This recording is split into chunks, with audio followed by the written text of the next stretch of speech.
Vous venez de démarrer à un feu vert, vous roulez à 4 ou 8 km/h quand tout d'un coup,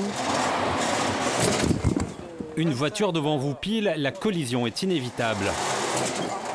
Le crash test est pédagogique, ceux qui l'essayent n'ont jamais eu ce genre d'accident.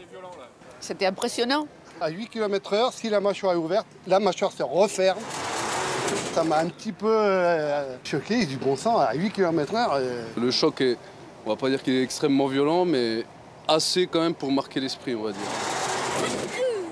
C'est vrai que ça arrête bien la ceinture. Encore plus impressionnant, ce camion d'intervention a été percuté il y a quelques années par un poids lourd en Auvergne. L'accident a fait un blessé, un agent d'intervention. Cette épave sert maintenant de démonstration au public pour une prise de conscience. Dans la plupart des cas, c'est le manque d'attention qui provoque ces accidents. C'est impressionnant de voir ça, quoi. C'est vraiment... On s'imagine... Pour les personnes qui travaillent, je pense qu'on doit partir au boulot avec la peur au ventre parce que quand on voit ce genre d'accident, c'est pas qu'occasionnel, je pense que ça doit être assez régulièrement. Effectivement, la peur, c'est le quotidien des hommes en jaune. Tous les jours, les agents d'intervention subissent les conduites à risque des conducteurs. Pas plus tard que ce matin, sur une aire où il a fallu que j'aille évacuer un obstacle sur la bretelle de sortie de l'air, donc là où les gens se réinsèrent sur l'autoroute.